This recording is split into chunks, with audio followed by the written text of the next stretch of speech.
Assalamualaikum warahmatullahi ta'ala wabarakatuh. Bismillahirrahmanirrahim. Alhamdulillahi rabbil alamin. Wassalatu wassalamu ala sayyidina Muhammadin asyrafil anbiya'i wal mursalin wa ala alihi wa sahbihi ajma'in. Alhamdulillah kepada Allah yang telah banyak mengurniakan kita berbagai nikmat. Tidak akan terbalas nikmat itu sekalipun dilipat gandakan kita umur yang panjang. Walau sekecil mana pun nikmat tersebut, wajib kita bersyukur kepada Allah Subhanahu wa taala. Ada seorang lelaki di Yaman namanya Ya'la. Ya'la adalah seorang lelaki miskin lagi musyrik. Dia tidak punya pakaian, hanya sehelai saja yang ada di badannya. Tidak punya tempat tinggal, dia hanya tidur di celah-celah batu, di celah-celah lorong yang sangat kotor. Apabila beliau mendengar perkhabaran bahawasanya junjungan Nabi besar kita Muhammad sallallahu alaihi wasallam diutuskan oleh Allah membawa sinar Islam, membawa cahaya iman, beliau berkejar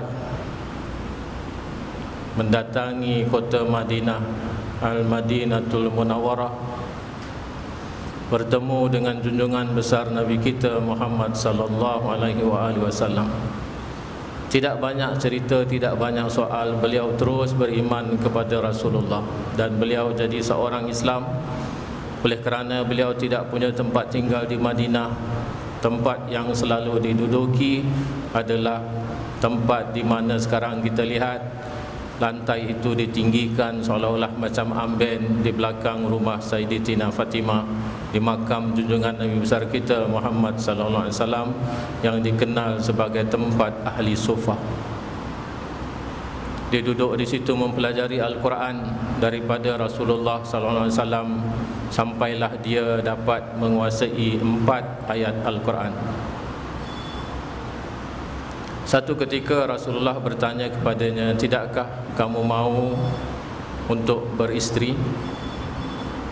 Dia kata, "Tidak ada lagi harta yang kita miliki, bagaimana untuk menanggung orang yang bakal datang?" Lalu Rasulullah mengatakan, tidak ada yang kaya selepas daripada Al-Quran, dan yang paling miskin adalah apabila dia mendapat neraka. Jadi apabila dia mendapat Al-Quran, dia tahu Al-Quran, maknanya dia sudah kaya. Jadi kata dia, aku sudah memiliki, menguasai 4 ayat. Jadi kata Rasulullah, kalau benar kau mau mencari jodoh, kamu jalanlah ke kampung Bani Salamah. Di sana perempuan wanita yang pertama yang kau temui adalah jodoh kamu, kata Rasulullah. Jadi di dalam perjalanan itu dia tak tahu arah mana kampung Bani Salamah. Kemudian dia bertemu dengan seorang wanita cantik. Lalu dia bertanya, boleh tak aku bertanya bahawasanya kampung ini kampung apa? Wanita ini kata, kampung ini adalah kampung Bani Salamah.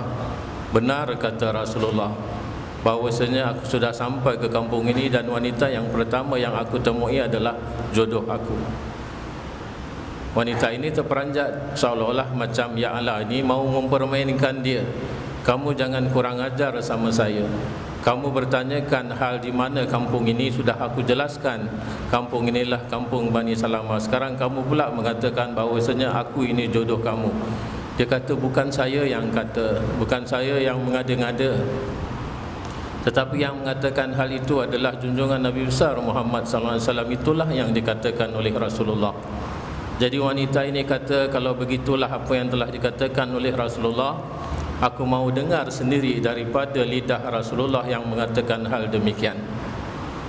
Dia tidak terus menolak, malah nak mencari bukti sama ada benar atau tidak perkataan daripada Ya'la. Di dalam perjalanan dua orang ini nak bertemu dengan Rasulullah sallallahu alaihi wasallam, kedua orang tuanya terserempak jalan. Dia kata, kamu mau ke mana? Dia kata, wanita ini telah aku temui dan aku akan bertemu dengan Rasulullah kerana permintaan daripada wanita ini, sama ada Rasulullah benar berkata bahawasanya dia adalah jodoh aku. Jadi kalau begitu, kata dua orang tua ini, apa yang telah disampaikan oleh Rasulullah kepada kamu, aku juga ingin dengar. Jadi dua orang tuanya bersama anak wanitanya, kemudian tu sama dengan Ya'la bertemu dengan Rasulullah, maka berhadapanlah mereka dengan Rasulullah. Orang tua daripada wanita ini bertanya perkara yang sebenarnya. Lalu Rasulullah mengakui bahawasanya itu adalah daripada nasihat Rasulullah. Kalaulah begitu, kata dua orang tua ini, apa yang kamu kata, walau macam mana sekalipun dia tidak punya harta, tetapi oleh kerana itu adalah keluarnya dari lidah junjungan Nabi besar kita Muhammad sallallahu alaihi wasallam, dia terima, reda, ikhlas hatinya. Lalu dinikahkanlah, berwalikan bapaknya sendiri, Rasulullah sendiri yang menjadi saksi. Kemudian selepas daripada pernikahan, Rasulullah berkata kepada orang tua wanita ini, katanya, kamu persiapkanlah sebagaimana layaknya seorang pengantin yang baru menikah.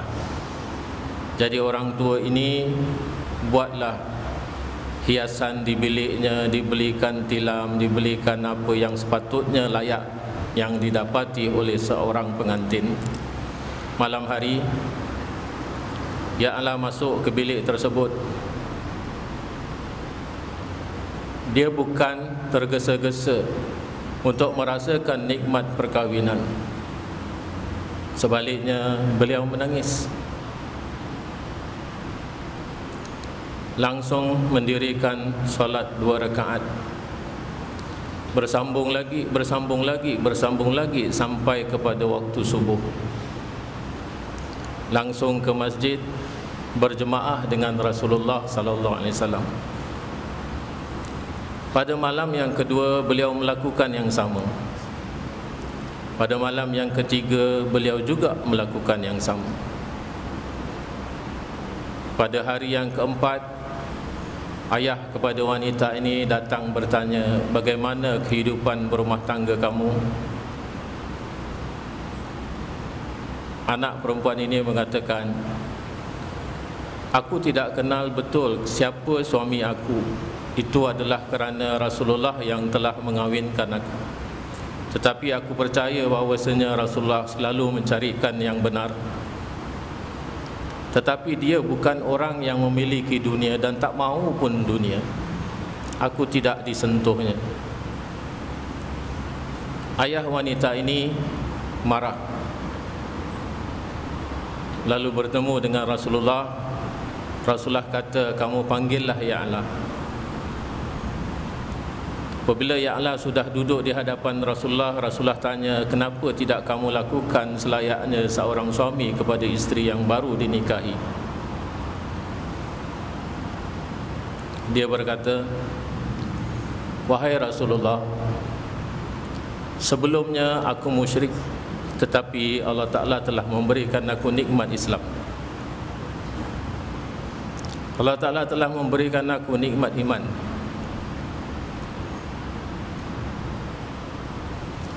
Dulunya aku tidak punya pakaian,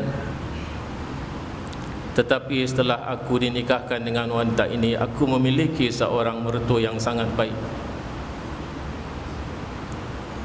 Dulunya aku tidak punya makanan, sekarang aku sudah makan. Dulunya aku tidak punya tempat tinggal, sekarang lebih baik, malah ada tilam. Dulunya aku sendirian, sekarang aku sudah ada teman. Apabila aku melihatkan isteri yang telah diberikan oleh Allah, segala kesenangan yang diberikan oleh Allah, aku terasa sangat tak dapat aku balas macam mana baiknya Allah yang nikmat dia berlimpah. Itulah sebabnya kenapa aku terus bersolat malam, seolah-olah aku tidak pernah merasakan bahawasanya itu adalah cukup untuk menandakan kesyukuran aku kepada Allah. Waktu dia menceritakan hal demikian sambil menangis kepada Rasulullah. Rasulullah turut menangis, sahabat-sahabat yang mendengar juga turut menangis. Sampaikan Rasulullah kemudian mendoakan, mudah-mudahan Allah Ta'ala mengampuni kamu, meletakkan kamu kepada orang yang senantiasa bersyukur sekalipun nikmat yang kamu terima adalah sangat kecil.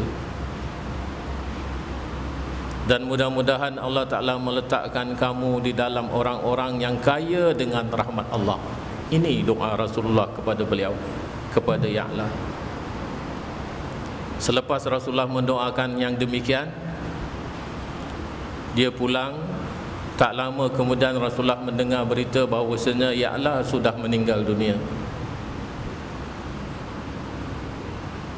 Rasulullah kata, kamu persiapkanlah jenazahnya, dan setelah selesai nanti kamu panggillah aku untuk aku solatkan. Sudah diselesaikan, diselenggarakan jenazahnya. Kemudian tu Rasulullah datang bertemu kepada bekas isterinya, dan dia bertanya, adakah dia sempat menyentuh kamu? Isterinya kata tidak. Rasulullah kata dia adalah merupakan ahli jannah, yang dia merasakan bahawasanya tidak sempat dia merasakan nikmat Allah Ta'ala kerana sibuk dia bersyukur kepada Allah. Tapi kita tidak. Kita di dalam bulan Ramadan sekarang ini, sebagaimana yang disabdakan oleh Rasulullah, Ramadan awaluhu rahmah, wa wasatuhu maghfirah, wa akhiruhu itkum minan niran. Ramadan adalah awalnya rahmat, pertengahannya adalah pengampunan, dan penghujungnya, akhirnya adalah pembebasan daripada api neraka. Ketiga-tiga yang disebutkan oleh Rasulullah dalam hadis ini adalah merupakan cita-cita setiap mukmin sejati. Tidak ada seorang mukmin pun yang tidak bercita-cita untuk mendapatkan rahmat Allah, sebagaimana Allah Ta'ala telah mengilhamkan kepada Rasulnya mendoakan supaya mendapat kekayaan Ya'la daripada rahmat Allah. Dan tidak ada seorang mukmin pun yang tidak mahukan dia diampuni oleh Allah Ta'ala, kerana kita sebagai manusia biasa banyak sekali kesalahan yang kita kerjakan. Saya selalu mengatakan bahawasanya kita ini adalah memegang amanah yang paling besar yang telah diberikan oleh Allah kepada kita, iaitu sifat-sifat ijabiah Allah, kudrat, iradat, ilmu, hayat, sama', basar, kalam. Ini 7 sifat yang telah dipinjamkan Allah kepada kita adalah merupakan amanah besar. Macam mana kita memperlakukan amanah ini luar daripada Ramadan, termasuk juga di dalam Ramadan? Takkah kita menghitung-hitung berapa banyak dosa yang sudah dilakukan dengan amanah ini? Banyak sekali. Kalau Allah Ta'ala suruh kita tebus kesalahan-kesalahan kita, dan ketika nanti kita kembali kepada Allah Ta'ala, kita tunjukkan apa yang sudah dia amanahkan kepada kita rosak serosak-rosaknya, apa perbekalan ini kita?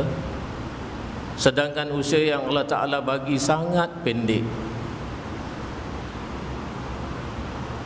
Itu sebab bulan Ramadan ini adalah merupakan anugerah oleh Allah Subhanahu wa Ta'ala. Anugerah yang paling besar. Di dalamnya ada satu malam yang menyamai 83 bulan.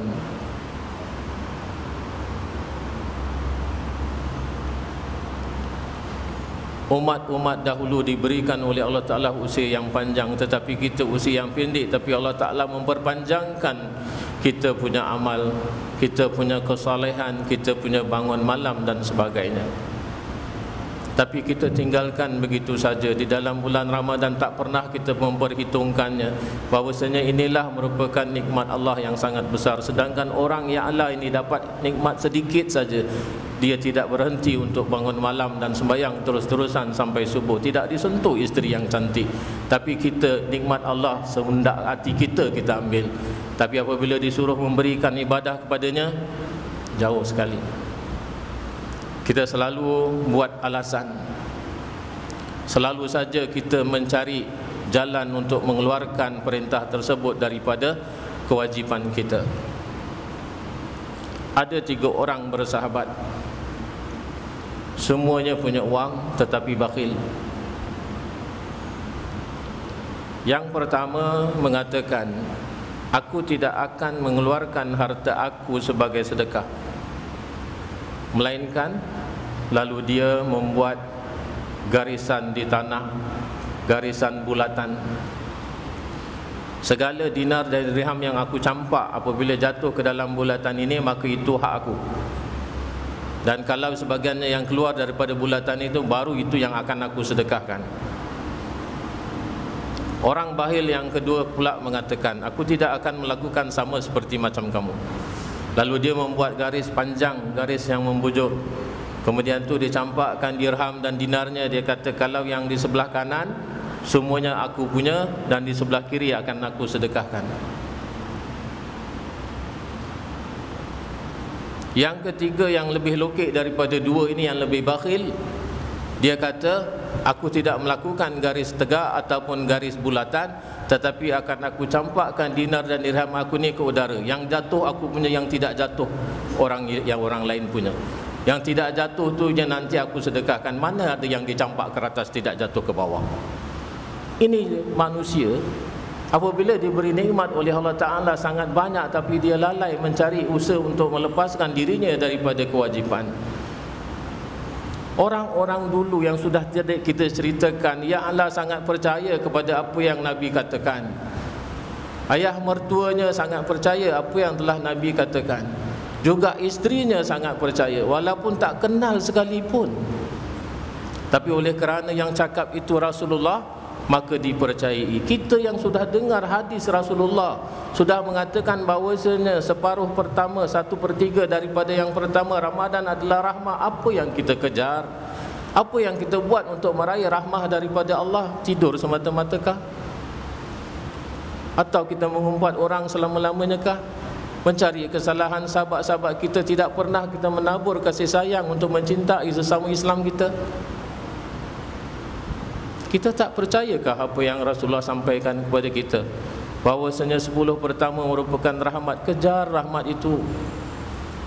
Rahmat tidak akan jatuh di atas kepala kita, di atas ribaan kita, kalau kita tidak bangun malam untuk solat, kalau kita tidak keluarkan mata pencarian kita. Semua umat-umat dahulu apabila dikatakan oleh Rasulullah, suka dia nak menjadi sebahagian apa yang dikatakan oleh Rasulullah. Ingat tak cerita Ummu Haram binti Milhan? Tak tahu saya sudah dicerita di sini atau belum.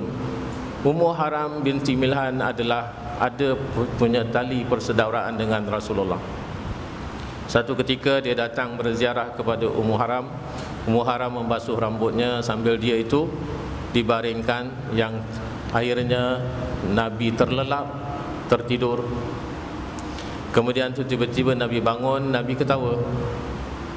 Ummu Haram kata, kenapa kamu ketawa? Dia kata, Allah Ta'ala telah memperlihatkan kepada aku satu rombongan daripada umat aku yang sedang berlayar di tengah lautan, sebagai layaknya seorang raja yang diiringi oleh banyak pengiring. Dia adalah merupakan kumpulan ataupun bala tentera. Kata Ummu Haram, kau doakanlah supaya aku termasuk salah seorang daripadanya.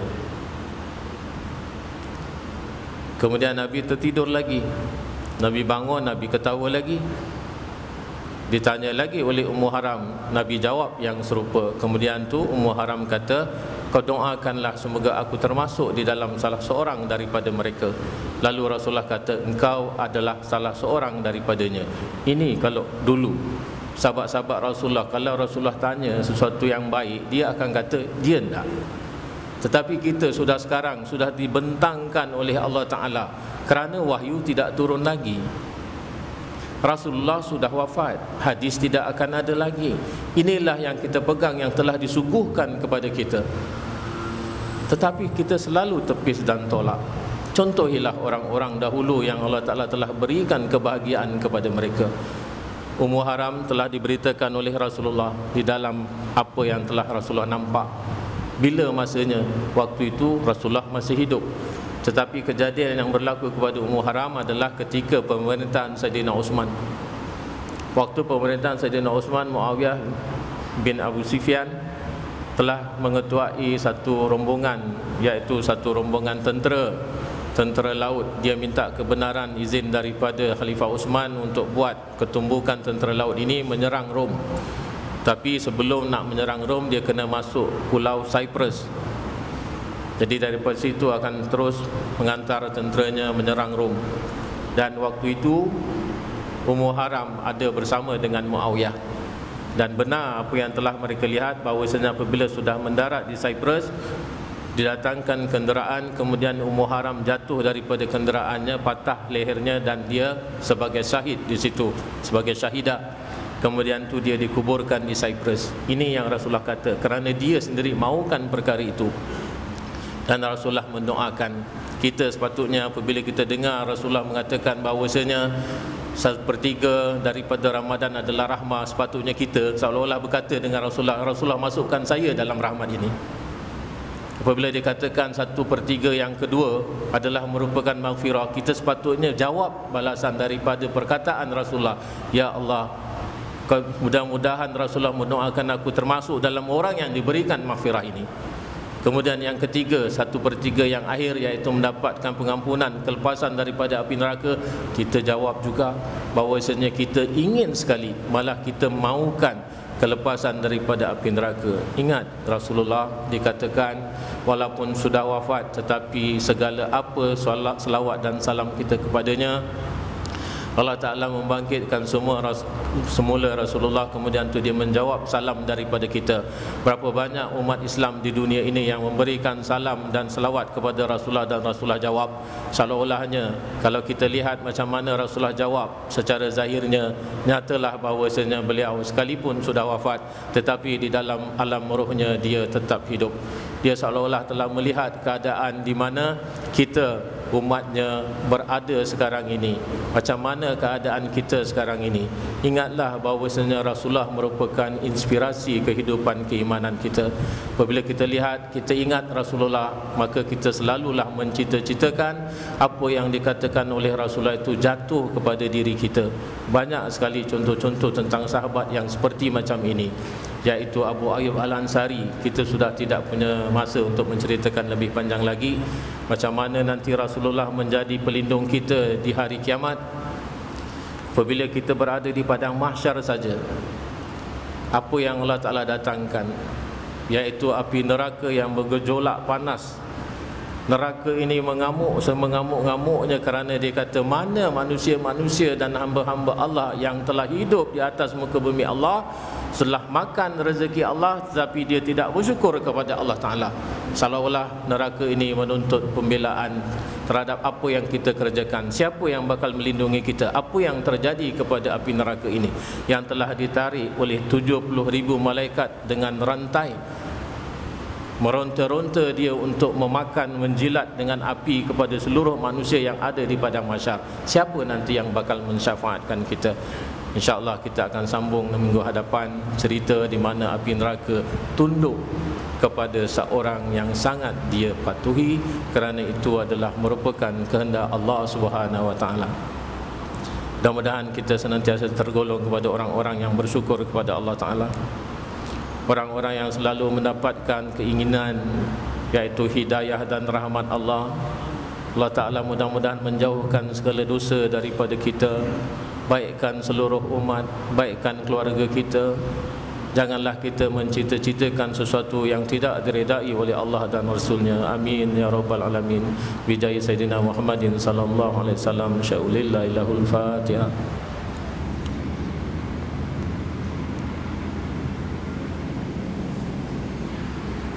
Allahumma salli ala Sayyidina Muhammadin salatan tunajjina biha min jamil ahwali wal afat, wa taqdilana biha min jamil hajat, wa tutahhiruna biha min jamil sayiat, wa tarfa'una biha indaka ala darajat, wa tuballighuna biha aqsal ghayat min jamil khairat fil hayati wa ba'dal mamat, wa ala alihi wa sahbihi wasallim tasliman katsira bi rahmatika ya arhamar rahimin. Subhana rabbika rabbil izzati amma yasifun, wa salamun alal mursalin, walhamdulillahi rabbil alamin.